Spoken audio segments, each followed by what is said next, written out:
তপন বাগচি স্যারের বক্তব্যে আমরা সরাসরি চলে যাব। তার আগে আমরা প্রাথমিকভাবে ডক্টর তপন বাগচি সম্পর্কে কিছু কথা এই অবগাহনের দর্শকদের কাছে রাখতে চাই। ডক্টর তপন বাগচি বর্তমানে বাংলা একাডেমি ঢাকায় উপপরিচালক হিসেবে নিজের দায়িত্ব পালন করে চলেছেন অত্যন্ত সাফল্যের সঙ্গে। আমরা ডক্টর বাগচির কিছু প্রকাশিত গ্রন্থের পরিচয় আমরা দেব। তার আগে বলে রাখি, এখনো পর্যন্ত ডক্টর বাগচির সর্বমোট প্রকাশিত গ্রন্থের সংখ্যা ৮৩টি। হ্যাঁ, আপনারা ৮৩টি গ্রন্থ প্রকাশিত হয়েছে। সেখানে কবিতা, গীতি কবিতা, ছড়া এবং কিশোর কবিতা, সাহিত্য গবেষণামূলক, তার মধ্যে রয়েছে ইতিহাস এবং সমাজকেন্দ্রিক গবেষণা, জীবন কেন্দ্রিক গবেষণা এবং একাধিক সংকলন ও সম্পাদনা গ্রন্থের প্রণেতা ডক্টর বাগচি একাধিক পুরস্কারে এখনো পর্যন্ত সম্বর্ধিত হয়েছেন এবং জাতীয় ও আন্তর্জাতিক পুরস্কার এবং আঞ্চলিক পুরস্কারও তার মধ্যে রয়েছে। এছাড়াও নানাবিধ যে গবেষণা ধর্মী প্রবন্ধ ও সংকলন গ্রন্থ উনি এখনো তার সঙ্গে যুক্ত রয়েছেন। আমরা কিছু উল্লেখযোগ্য কবিতার বইয়ের কথা এখানে বলবো। অন্তহীন ক্ষতের গভীরে, কেতকীর প্রতি পক্ষপাত, শ্মশানেই শুনি শঙ্খধ্বনি প্রভৃতি। আমরা সরাসরি এবারে ডক্টর বাগচির কাছে ওনার আজকের যে বক্তব্য, সেই বক্তব্যে আমরা প্রবেশ করব। স্যার, আপনি আপনার বক্তব্য রাখুন আমাদের। নমস্কার। নমস্কার। এই অবগাহন সাহিত্য পত্রিকা আজকে যে আয়োজন করেছে ভাদ্র মাসে মেঘদূত নিয়ে, আষাঢ়ের প্রথম দিনে কালিদাস যে মেঘদূত রচনার শুরু করেছিলেন, অর্থাৎ বাংলা কাব্যে বর্ষা কতটা প্রভাব ফেলেছে সেটি নিয়ে যে আজকের আয়োজন, সেটি তার জন্য আমি আয়োজকদের সকলকে ধন্যবাদ জানাই। এবং আমি সাবিত্রী নন্দক চক্রবর্তীর বক্তৃতা শুনছিলাম ক্লাসরুমের নিবিষ্ট ছাত্র, এরকম মন দিয়েই। খুব ভালো লেগেছে দিদি, আপনি অনেক গুছিয়ে বলেছেন।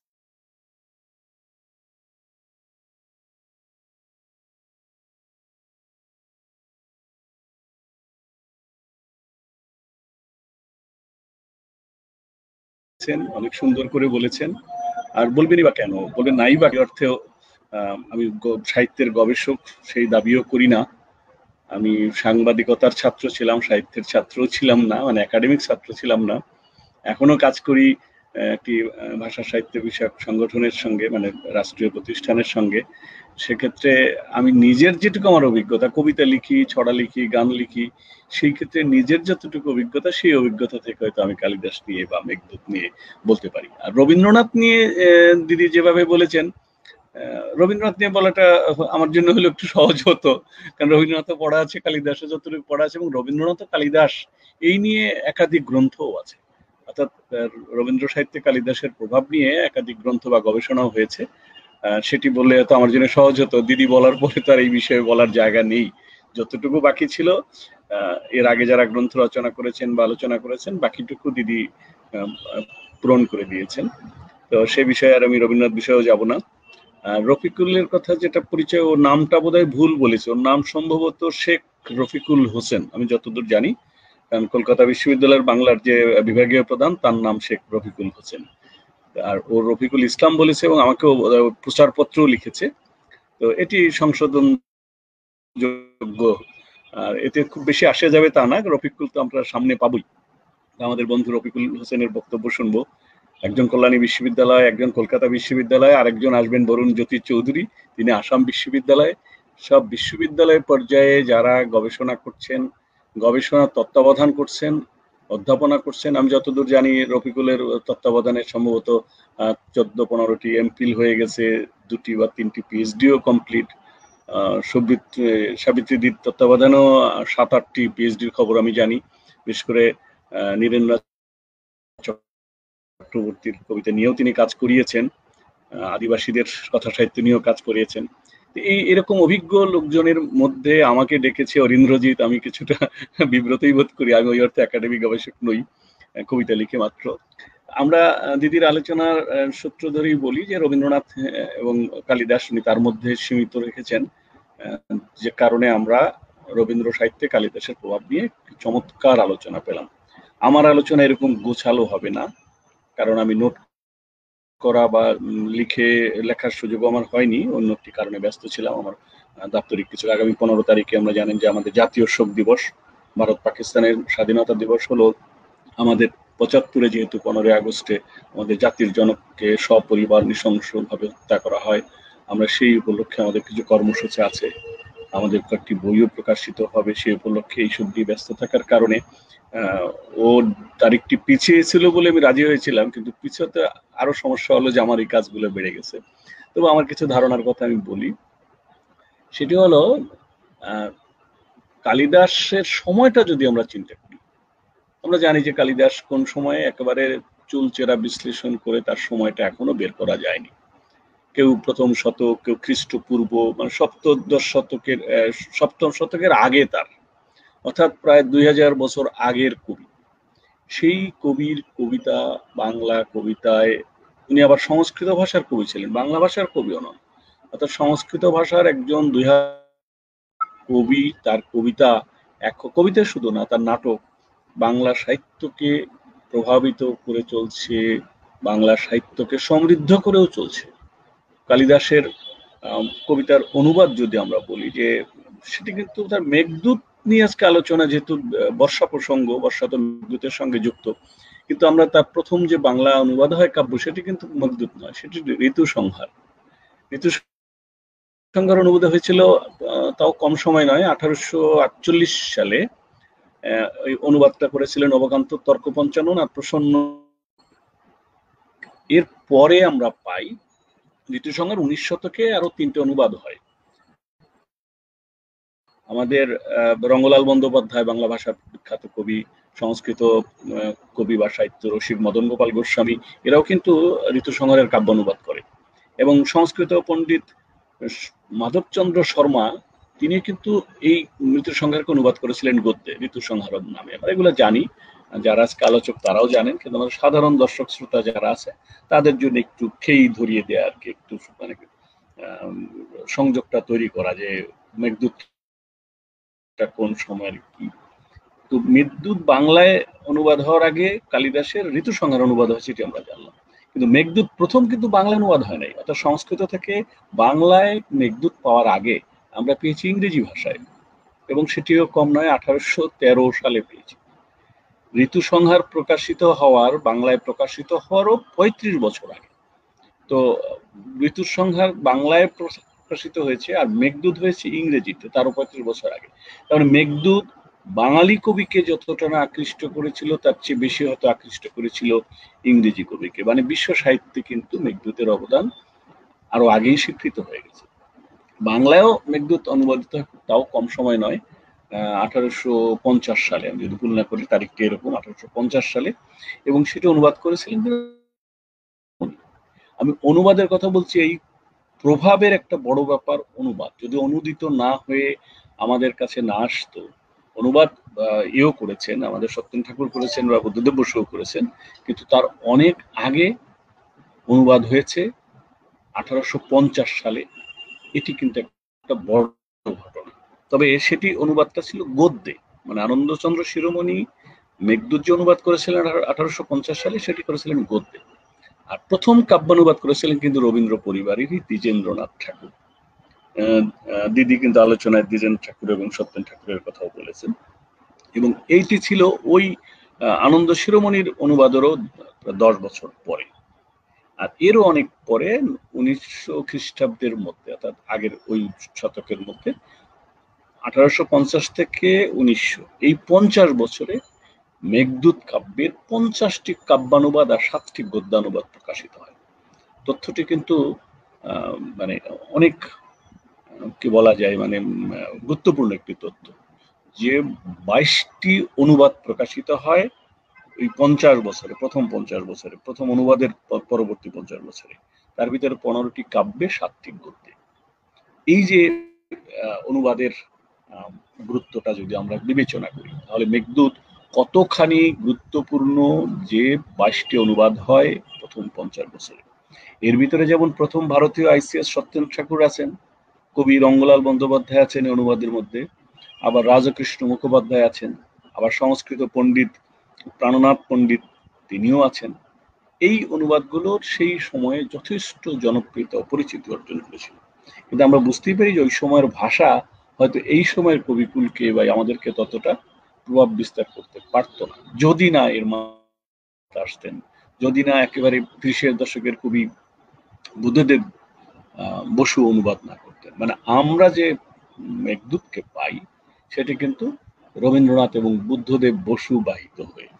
আমি বলবো যে আমরা বাংলায় যারা আমরা কবিতা লিখি, তারা নিশ্চিতভাবে যে মেঘদূতকে আত্মস্থ করার ক্ষেত্রে আমাদের প্রেরণা দিয়েছে, আমাদের উপকরণ দিয়েছে, সেটি রবীন্দ্রনাথ ঠাকুর এবং বুদ্ধদেব বসু।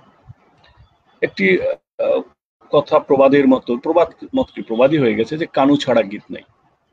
এই কথা এই একই রকম ভাবে আমি আজকে উচ্চারণ করতে চাই যে এমন কোন কবি নাই যিনি বর্ষা নিয়ে কবিতা লেখেননি। কারণ বর্ষার যে রোমান্টিক মন তৈরি করে, বর্ষার সময় মানুষের মনের যে আবেগ তৈরি করে, সেটি কবিকে নাড়া না দিয়ে পারে না। তাই কবিতা লিখেছে কেউ, একটি কবিতা লিখেছে তার ভিতরে বর্ষার প্রভাব নেই, এটি আবিষ্কার করা যাবে না। আমাদের আজকে আলোচনার বিষয় যেহেতু বাংলা কবিতায় বর্ষার প্রভাব নিয়ে, আমি মনে হয় এক লাইন বলেই শেষ করা যায় যে এমন কোনো কবিতা নেই বাংলা, এমন কোনো কবি নেই যার কবিতায় আমরা বর্ষার প্রভাব খুঁজে পাবো না।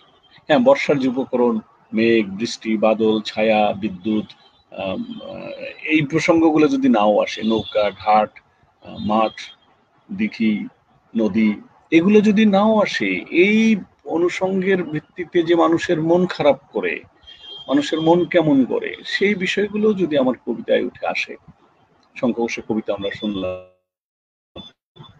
সেগুলো কিন্তু প্রকারান্তরে মেঘদূতেরই প্রভাব। আরো স্পষ্ট করে বলে কালিদাসেরই প্রভাব। সেই প্রভাবগুলো কেমন হয়েছে শুধু বাংলা সাহিত্যে নয়, সেই প্রভাব আমরা জানি বিশ্ব সাহিত্যেও কিন্তু এই প্রভাব রয়েছে মেঘদূতের। যদি আমি বলি যে কালিদাসের যারা ইংরেজি অনুবাদ করেছে, আমি বিশ্ব সাহিত্য একটু ঘুরে আসি। স্যার উইলিয়াম জোন্স, উনি 1779 সালে অনুবাদ করেছিলেন। মনিয়ার উইলিয়ামস, ইনি অনুবাদ করেছিলেন শকুন্তলা কাব্য মেঘদূতের, এই কালিদাসের। অর্থাৎ কালিদাসের শুধু যে মেঘদূত অনুদিত হয়েছে বিশ্বের ভাষায় তা নয়, পৃথিবীর বিভিন্ন ভাষায় তা নয়, সেটি অনুবাদ হয়েছে ইংরেজি ভাষা সহ বিশ্বের অনেক গুরুত্বপূর্ণ ভাষায়। প্রভাব আছে বলেই, অর্থাৎ যিনি অনুবাদ করেছেন তিনি তার সময়কে, তার সময়ে কিংবা তার পরবর্তী প্রজন্মে, তার সমকালের অন্য কবিদের কাছে তার গুরুত্ব রয়েছে বিবেচনা করেই কিন্তু অনুবাদের মতন কঠিন কর্মে হাত দিয়েছেন। এবং শুধু মেঘদূত নয়, সমগ্র কালিদাসই ইংরেজি ভাষায় অনুবাদ হয়েছে বাংলায় অনুবাদের আগে। আমি তো মেঘদূতের উদাহরণটি দিলাম। শকুন্তলা কাব্য, সেটিও যথেষ্ট প্রভাব, এবং সেটিও অনুবাদ হয়েছে কিন্তু 1887 সালে। এই যে উইলসন কিংবা উইলিয়াম জোন্স, এরা যে অনুবাদ করেছে কালিদাসের ইংরেজি ভাষায়, এটি যেমন সরাসরি অনুবাদ, কিন্তু এর প্রভাব নিয়েও বেশ কিছু গ্রন্থ রচিত হয়েছে। মানে কালিদাসের কাব্যের অনুকরণে কিংবা কালিদাসের কাব্যের বিষয় নিয়ে, বিষয় তো বটে, একেবারে আঙ্গিক প্রকরণও কারো কারো কাব্যে আমরা খুঁজে পাবো। যেমন এইচ.এস. উইলসনের দি ক্লাউড মেসেঞ্জার, এই যে কাব্যটি, কাব্যে আমরা একেবারে মেঘদূতে যেমন পূর্ব মেঘ উত্তর মেঘ আছে, তার কাব্যেও former cloud and latter cloud বলে দুটি ভাগ আছে। ওই একই পূর্ব মেঘ আর উত্তর মেঘের একেবারে আক্ষরিক অনুবাদ বলা যায়। এরপরে তিনি সিজনস নামে যে কাব্য লিখেতেন, দেখা যাচ্ছে ঋতুসংহার কাব্যে যেমন 6টি ঋতুর বিস্তার এবং তার 6টি ঋতুর বৈশিষ্ট্য আছে ঋতুসংহার কাব্যে, সেটি কিন্তু আমরা এইচ.এস. উইলসনের কাব্যে পাই। তার কাব্যের নাম সিজনস, নামও কাছাকাছি, ঋতুসংহারের সাথে সিজনস শব্দেরও মিল আছে। এই কাব্য সাহিত্যে যে কালিদাসের প্রভাব তা তো নয়, বর্তমান সমাজে কবিদের কালিদাসের কাব্য কিংবা নাটকে এবং লোক সংস্কৃতির ক্ষেত্রে একটা জিনিস আমরা বলি যে কালিদাসের অনেকে কালিদাস নিয়েও কিন্তু অনেক বিভ্রান্তি আছে, যে কালিদাসকে একক কোনো ব্যক্তি, কালিদাসের হেয়ালি আমরা ছোটবেলায় পুস্তিকার মতো পড়তাম, যে হেয়ালি রচনা মানে প্রবাদ প্রবচন রচনা, নানা রকমের বিষয়। কালিদাস নিজে একটা মিথ হয়ে গেছে, কালিদাসকে নিয়ে নাটক হয়েছে, কালিদাসকে নিয়ে চলচ্চিত্র হয়েছে, কালিদাসের জীবনী রচিত হয়েছে, কালিদাসের সাহিত্য মূল্যায়ন করে একাডেমিক পর্যায়ে গবেষণা হয়েছে। এটিও কিন্তু আমরা বলতে পারি যে এক ধরনের বাংলা সাহিত্যে তার প্রভাব আছে বলেই বাংলা সাহিত্যের কালিদাস চর্চা এরকম গুরুত্বপূর্ণ হয়ে উঠেছে। তো আমি আর কয়েকটি কথা বলি, সেটি হলো আমাদের কাব্যে কালিদাস যেমন যে মেসেঞ্জার হিসেবে অর্থাৎ দূত হিসেবে মেঘকে পাঠিয়েছিল তার প্রণয়নীর কাছে, যে তাকে যেন তার বার্তা, এই যে আষাঢ়ের প্রথম দিনে তার মন কেমন করা, তার যে বিরহ কাতরতা, সেই কাতরতাকে পৌঁছে দেওয়ার জন্য তিনি মেঘকে দূত করেছিলেন। মেঘ কি আর মানে বাস্তবে কোনো মেসেজ নিয়ে যেতে পারে? এই যে যে কল্পনা, এই কল্পনা এতখানি প্রভাব বিস্তারী যে আপনি দেখবেন যে ওই আমাদের লোককবিরা উড়িয়া যায় রে চকুয়া পঙ্খী পড়িয়া রয় তার ছায়া, অর্থাৎ ওই পঙ্খীকে সে দূত করেছে। ও নদীর একটি কথা সুদাই শুধু তোমারে, এই যে যে গানে এই নদীর কাছে তার বার্তা বলছে। অর্থাৎ কালিদাস যে মেঘকে বার্তাবাহক তৈরি করেছিলেন আমাদের গানে, বৃক্ষকে, নদীকে, পক্ষীকে, এমনকি মানে মানুষ যেখানে বার্তাবহ হতে পারে সেখানে প্রকৃতির বিভিন্ন অনুষঙ্গকে, পশু পক্ষীকে, একটি লতার কাছে হয়তো কথা বলছে, একটি পাতার কাছে কথা বলছে। এই যে যে আমাদের লোককবিরা, তারা হয়তো কালিদাস পড়েননি, তারা হয়তো মেঘদূত পড়ার সুযোগ পায়নি, তারা হয়তো রবীন্দ্রনাথের কবিতায় যেভাবে কালিদাস এসছে সেটি জানার সুযোগ হয়নি, বা বুদ্ধদেব বসুর অনুবাদ যে কালিদাসের মেঘদূত, সেটি হয়তো তাদের পড়ার সুযোগ হয়নি। কিন্তু তারা একই সঙ্গে কিন্তু মেঘকে দূত করার মতো করে আরো অনেক অনুষঙ্গকে দূত করে তার বার্তা পৌঁছে দিয়েছে। এই যে প্রভাব, পরোক্ষ প্রভাব বলবো, পরোক্ষ কি, এটা তো প্রত্যক্ষ প্রভাবই। আমরা জানি, আমি যেহেতু কমিউনিকেশনের ছাত্র ছিলাম, আমি সাহিত্যকে, কবিতাকে যেভাবেই হোক আমি কমিউনিকেশনের দৃষ্টি দিয়ে যে কোনো প্রকার একটু ব্যাখ্যা করার চেষ্টা করি। এখন দেখুন যে এখানে মেঘ হলো দূত, তার রিসিভার ছিল তার প্রণয়নী, এবং মেসেঞ্জার এখানে মানে মেসেজ যে পাঠাচ্ছে প্রেরক, সেন্ডার, সে কিন্তু আমার কালিদাস, মানে কবি, মানে স্রষ্টা। এরকম স্রষ্টা নিয়ে আমি দেখেন যে ময়মনসিংহ গীতিকায়, প্রভাবের কথা যদি বলি, আমাদের ময়মনসিংহের গীতিকায় যে ধরনের লোকগীতি প্রচলিত আছে, কাহিনী গীতি প্রচলিত আছে, আমরা জানি সেখানে জলা জঙ্গলের এলাকা ছিল এক সময়। সেই সময় থেকে যে কাহিনীগুলো চন্দ্রকুমার দে সংগ্রহ করেছিলেন এবং কলকাতা বিশ্ববিদ্যালয়ের তৎকালীন অধ্যাপক দীনেশ চন্দ্র সেন যেগুলো সম্পাদনা করে ময়মনসিংহ গীতিকা তৈরি করেন, যে আজকে বিশ্ব সাহিত্যের অঙ্গ হয়ে দাঁড়িয়েছে। সেখানে ময়মনসিংহের যে লোকগীতি, তার ভিতরে একটি উদাহরণ দিয়ে বলি যে, আসমানের পঙ্খিরে তুমি কোথায় উড়ে যাও, আমার মনের কথা শুননা আমার লীলারে বুঝাও। এই যে পঙ্ক লীলাতে আসমানের পঙ্খিকে দূত করেছে কালিদাস, ছিলেন মেঘকে, আর আমার ময়মনসিংহ গীতিকার কবি তিনি দূত করেছেন পঙ্খী বা পাখিকে। ভ্রমরকে দূত করে গান লেখা, কবিতা লেখা তো অজস্র খুঁজে পাওয়া যাবে। ময়মনসিংহ গীতিকা থেকে যদি উদাহরণ দিই, নানান দেশে যাও রে ভোমরা, আর পুষ্পের মধু খাও, কইও কইও লীলার কথা যদি বন্ধুর নাগাল পাও। আগের বার লীলার কাছে পাঠিয়েছিল পাখিকে, এবারে পাঠাচ্ছে ভ্রমরাকে। এই ভ্রমরা অবশ্য আমরা অন্যভাবে যে ভ্রমর যে প্রাণীটির কথা বলা হয়, সে কি আসলে, তাকে তো মধুর কথা বলা হচ্ছে, সে কি আসলে মধু খায় কিনা এটি একটা প্রাণী বিজ্ঞানের গবেষণার বিষয়, কিন্তু আমরা ভ্রমরাকে তার গুনগুন শব্দ শুনেই তাকে আমরা মনে করি দূত হিসেবে পাঠানোর জন্য উপযুক্ত উপকরণ। আমরা আরেকটা যদি বলি, গাঙের পাড়ের হিজল গাছ তোমরা শুনো আমার ব্যথা, প্রাণ বন্ধুরে লাগাল পাইলে কইও আমার কথা। এখানে দূতকে, হিজল গাছ। দেখুন মেঘদূত করেছিলেন মেঘকে, মেঘদূত কাব্যে আমার ময়মনসিংহ গীতিকার কবি হিজল গাছকেও কিন্তু, যে অনড়, মেঘ তো প্রবহমান সত্তা, সে তো এক স্থান থেকে আরেক স্থানে যায়। কবি দেখছেন যে উনি যাচ্ছেন পাহাড় ডিঙিয়ে, সাগর ডিঙিয়ে, বন ডিঙিয়ে, প্রান্তর ডিঙিয়ে তার প্রণয়নের কাছে যাচ্ছে। আর আমার হিজল গাছ স্থির, অচঞ্চল, এক এক যেখানে তার জন্ম সেখানেই তার বিনাশ দাঁড়িয়ে আছে। সেই তাকে উদ্দেশ্য করে আমার ময়মনসিংহ গীতিকার কবি, লোককবি, নামও জানি না তার, তিনি লিখছেন গাঙের পাড়ের হিজল গাছ শুনো আমার ব্যথা। কেওয়া ফুল, ময়মনসিংহ থেকে কেওয়া ফুলের কয়েকটি অনুষঙ্গ আছে, সেখানে একটা গানে আছে, গাঙের পাড়ের কেওয়া ফুল তোমরা ফুটটা রইছ ডালে, দুষ্কের কথা কইও আমার বন্ধুর নাগাল পাইলে। কবি হয়তো জানতেন যে এই পথে তার বন্ধু একদিন যাবে, যে কারণে সে গাঙের পাড়ের কেওয়া ফুলকে বলে রেখেছে তার দুঃখের কথা, যে আমার বন্ধু যখন এই পথ দিয়ে যাবে তারা তোমার তার কাছে তোমরা আমার দুঃখের কথা বলে দিও। একটু মেঘদূত থেকে, যে মেঘদূতে মেঘকেই পৌঁছে দিচ্ছে, যাও তুমি তার কাছে আমার কথা বলো। আর এখানে আমার বন্ধু যখন তোমার পাশ দিয়ে যাবে তখন তার কাছে তুমি আমার দুঃখের কথা, আমার বেদনার কথা, আমার বিরহের কথা বলো। এখানে দুঃখের কথা বলতে আসলে বিরহের কথাই বলা, কারণ তাকে যেহেতু না পাওয়ার বেদনা থেকে এই কবিতাগুলোর জন্ম, অর্থাৎ এই বিরহ বা বিচ্ছেদের কথাই সেখানে আছে।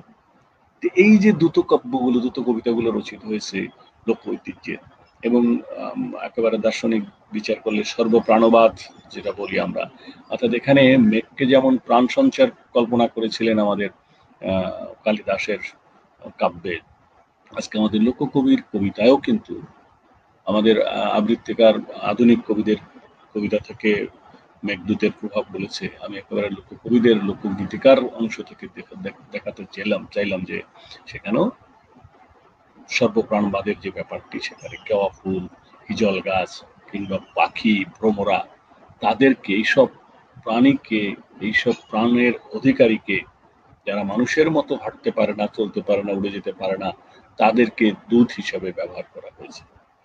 এই যে দূত সৃষ্টির এই কৌশল, এই কৌশলটা বৃহত্তর জনমানুষের সঙ্গে এক ধরনের কমিউনিকেশন তৈরি করে।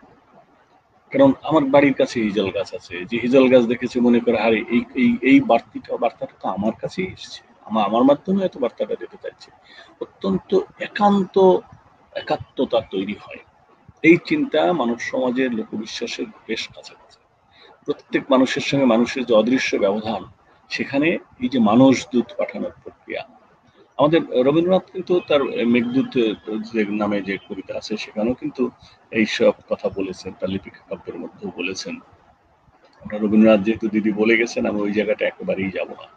আমি আরেকটি কথা বলতে চাই, এই যে দূত পাঠানোর যে প্রক্রিয়া, সেই প্রক্রিয়াটার মধ্য দিয়ে আমি বলতে চেয়েছি যে মেসেজ প্রেরণের, বার্তা প্রেরণের, আজকে আমরা সংবাদপত্র একটা মাধ্যম, আজকে রেডিও মাধ্যম, টেলিভিশন মাধ্যম, আজকে যারা এইখানে যারা পর্দায় আমরা আছি, আমরা কেউ কারো সঙ্গে ব্যক্তিগত পরিচয় কোনোদিন হয়নি, দেখা হয়নি, কিন্তু আজকে ইন্টারনেটের মাধ্যমে আমরা, আজকে ইন্টারনেট এখানে মেঘ, অর্থাৎ কালিদাসের মেঘদূতের মেঘ আজকে আমাদের এই পত্রিকা যে আয়োজন করছে সেখানের মেঘ অর্থাৎ বার্তাবহ কিন্তু আমাদের ইন্টারনেটের মাধ্যমে আমরা পৌঁছে যাচ্ছি।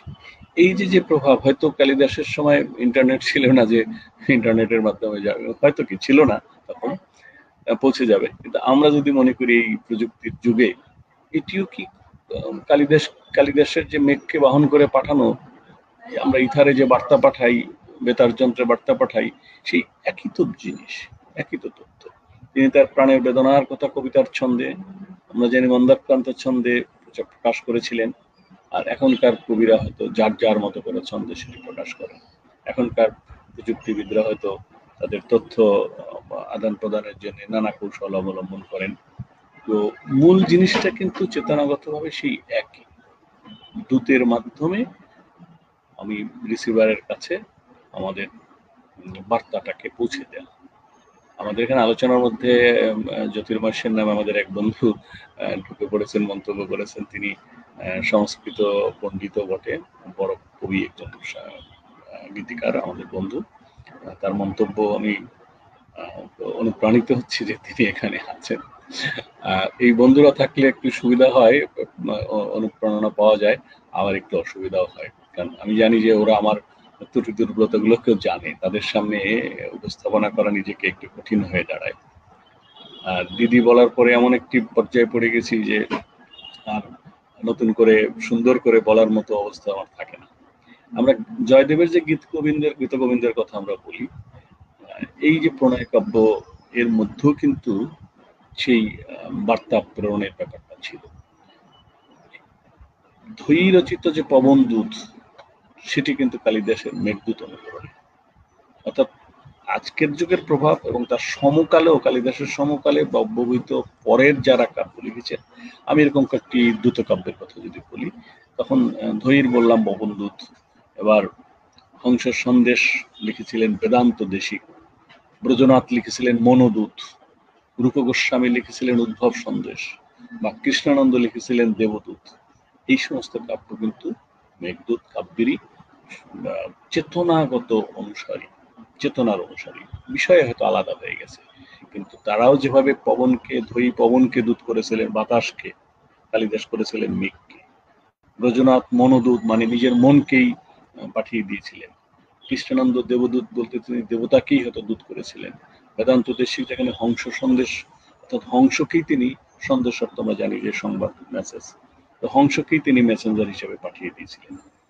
এরকম প্রায় 50টি দ্রুতকাব্য রচিত হয়েছিল একটা সময়ে। 50টি দ্রুতকাব্য রচিত হয়েছিল। কতখানি প্রভাব এরপরে আমাদের সময়ে কে কবিতা লিখলো মেঘদূতকে সঙ্গে রেখে, চেতনায় রেখে, সেটি একেবারেই গৌণ আলোচনা আমার মনে হয়। মানে এটি আলোচনার ঊর্ধ্বে, অস্বীকার করার জায়গা নেই যে আমাদের এমন কোনো কবি নেই যাদের প্রভাব আমাদের বর্ষা কিংবা আষাঢ় কিংবা মেঘ কিংবা জল, এই প্রভাবগুলো নেই। সেগুলো কিন্তু কোনো না কোনো ভাবে এসছে আমাদের থেকে, সেই কালিদাসের মেঘদূত থেকে। এবং দেখুন যে অন্যান্য জায়গায় যদি রামায়ণের কথা যদি বলি, রামায়ণ হনুমানকে সীতার খবর নিয়ে লঙ্কা থেকে রামচন্দ্রের কাছে ফিরে আসেন রামায়ণ। হনুমান সেখানে কিন্তু বাহক, হনুমান উড়িয়ে চলে যায়। হনুমান মানে সাধারণ মানুষের মতো হেঁটে হেঁটে না, সে উড়ে চলে যাচ্ছে। আমরা দেখতে পাচ্ছি সে ওখানেও দ্রুতকাব্যের মতো করেই দূত হিসাবে তিনি সীতার কাছে গিয়েছিলেন এবং সীতার খবর নিয়ে ফিরে এসেছিলেন। আবার বামন ভট্টমান যে কবি আছেন, তারও কিন্তু হংসদূত কাব্য আছে। তিনি চতুর্দশ শতকের কবি। অর্থাৎ কালিদাসের যদি আমরা ধরি যে প্রথম দিকের 200-2000 বছর আগের, সেখানে চতুর্দশ শতাব্দীতে কবি কিন্তু হংসদূত লিখছেন সেখানে। আবার মহাকাব্যে যে মহাকাব্য মহাভারতের কাহিনী নিয়েও, আমাদের নল দময়ন্তীর কাহিনী নিয়ে যে নলাভ্যুদয় কাব্য হয়েছিল, সেখানেও কিন্তু এই দূতের ব্যাপারটি রয়েছে। এই যে প্রভাবের কথা যদি বলি 19 শতকে এসে, না আরেকটু আগের কথাও যদি মনে আছে, যেহেতু চৈতন্যদেবের শিষ্য রূপ গোস্বামী তিনি ষোড়শ শতকে লিখেছিলেন কিন্তু হংসদূত। আবার সপ্তদশ শতকে কৃষ্ণানন্দ লিখলেন পদাঙ্কদূত। আর 19 শতকে রামশাস্ত্রী তিনি লিখলেন মেঘপ্রতি সন্দেশ। আর কবি উদ্ভব লিখেছিলেন কোকিল দূত, তিনি কোকিলকে দূত করে পাঠিয়েছিলেন। আর মেঘপ্রতি সন্দেশে আমরা নামেই বুঝি যে মেঘের কাছে সন্দেশ, অর্থাৎ সেই মেঘদূত, মেঘের কাছে সংবাদ বা বার্তা, সেই মেঘদূত। এইভাবে যদি দেখি 19 শতক পর্যন্ত সংস্কৃত কাব্যে এবং বাংলা কাব্যে মেঘদূতের প্রভাব তীব্রভাবে সংযুক্ত রয়েছে। আর আমাদের সম্প্রতি সত্যেন্দ্র দত্তের কথাও দিদি আলোচনায় বলেছেন। রবীন্দ্রনাথ ঠাকুর তো তার মূল আলোচনার বিষয় ছিল। আমি বুদ্ধদেব বসুর কথাও বলেছি। এদের প্রভাব, এদের মধ্যে রবীন্দ্রনাথের উপরে সবচেয়ে বেশি প্রভাব, সেটি অস্বীকার করার উপায় নেই। সেটি না, কিন্তু দ্বিজেন ঠাকুর মেঘদূত বা গগেন্দ্রনাথ ঠাকুর বিক্রমবর্ষীয় অনুবাদ করেছিলেন, সেগুলো রবীন্দ্রনাথের মনে প্রেরণা জুগিয়েছিল, সেটা আমরা জানি। তো আমরা রবীন্দ্রনাথকে আলোচনার পাশাপাশি আমরা গণেন্দ্রনাথ ঠাকুর বা দ্বিজেন ঠাকুরের কথা কিন্তু আমাদের না বলে উপায় থাকে না। সেকালের অন্য মনীষীরা যদি বলি, বিদ্যাসাগর এবং বঙ্কিমচন্দ্র, তারাও কিন্তু কালিদাস চর্চা কিছুটা হলেও করেছেন। তাদেরকে এই রবীন্দ্রনাথের চর্চা যেমন বিদ্যাসাগর ও বঙ্কিমচন্দ্রের ভিতরেও কালিদাসের প্রভাব ছিল। আর সবচেয়ে বেশি উদ্বুদ্ধ করেছিল হয়তো সেই সময়ের কবি বিহারীলাল, তারও কালিদাস প্রীতি সম্পর্কে আমাদের জানা আছে। এবং কালিদাস ও বাল্মীকির কবিত্বে মুগ্ধ ছিলেন বিহারীলাল। এবং এটি বিভিন্ন গ্রন্থে কিন্তু বিহারীলালের এই বিষয় সম্পর্কে জানা যায়। আর রবীন্দ্রনাথই ছিলেন বলা যায় কালিদাসের সবচেয়ে বড় উত্তরসূরি। কয়েকদিন আগে একটি আলোচনায় আমি ক্যালকাটা গার্লস কলেজের একটা আলোচনায় রবীন্দ্রনাথ এবং বৌদ্ধ আখ্যান নিয়ে কথা বলতে গিয়ে আমি দেখলাম যে বৌদ্ধ ধর্মের অনুষঙ্গ এবং গৌতম বুদ্ধের জীবন ও দর্শন নিয়ে বাংলা কবিতায় সবচেয়ে বেশি কাজ করেছেন নাটকে এবং কবিতায় রবীন্দ্রনাথ। আবার কালিদাসকেও সার্থক উত্তরসূরি হিসেবে যদি আমরা কালিদাসের সার্থক উত্তরসূরি হিসেবে বিবেচনা করি, সেখানেও কিন্তু রবীন্দ্রনাথ থাকবে। রবীন্দ্রনাথকে এড়িয়ে আমরা কোনো দিকেই আর এগোতে পারবো না। এগুলোর দরকারই বা কি? একজন রবীন্দ্রনাথ থাকলে বাংলা কবিতায় হাত তো কারো লাগে না। আমরা তারপরও যদি কিছু কিছু কাব্যের কথা, এরপর সমকালের কিছু কবির কথা বলি, আমি বোধহয় আমার সময় মনে হয় অনেকখানি নিয়েছি। আমাকে বলা হয়েছিল 40 মিনিটের মধ্যে যদি বলি, আমি ভেবেছিলাম যে 5-10 মিনিট বলে আমি থেমে যাব। তো এখন দেখলাম যে কিছু কথা বলি, মনেতে কিছু জমা আছে, সেগুলো যদি বলি, সেগুলো বললেও আমি এই সময়ের কবিতার আমি উদাহরণ দিতে পারবো। বাংলাদেশের মহাদেব সাহা কিংবা নির্মলেন্দু গুণ, অসীম সাহা কিংবা মোহাম্মদ নুরুল হুদা, কবি হাবিবুল্লাহ সিরাজি, বাংলাদেশের কবিদের এই সমকালীন 60-এর দশকের কবি এরা, আমাদের দেশের শীর্ষস্থানীয় কবি এরা। এদের প্রায় সকলের কাব্যেই কিন্তু আছে, মানে মেঘদূতের প্রভাব। সেটি মেঘদূত পাঠ নাও যদি করে, কবিতা লিখতে গিয়ে যখন আমরা মেঘকে কল্পনা করি, বৃষ্টিকে কল্পনা করি, তখন আমাদের এসেই যায়, কালিদাসের কথাটা এসেই যায়। তা সম্প্রতি একটা উদাহরণ আমি দিই। আমি ময়মনসিংহ গীতিকা থেকে যেমন বলেছি, রবীন্দ্রনাথ দিদি বলেছেন, সেখানে আমরা নজরুল কিন্তু তার কবিতাও বর্ষা নিয়ে চমৎকার কবিতা লিখছেন, আমাদের কবি জসীমউদ্দৌলা লিখেছেন। আর একটি আমি এই কালকিত উপাখ্যানের কথা বলেও মুকুন্দরাম চক্রবর্তীর একটি লাইন আমার বলতে ইচ্ছে করছিল, সেটি সে সময় মনে পড়েনি। লাইনটি এরকম ছিল যে, আষাঢ়ে পুরিল মহি, নেবে মেঘে জল, বড় বড় গৃহস্থের টুটায় সম্বল।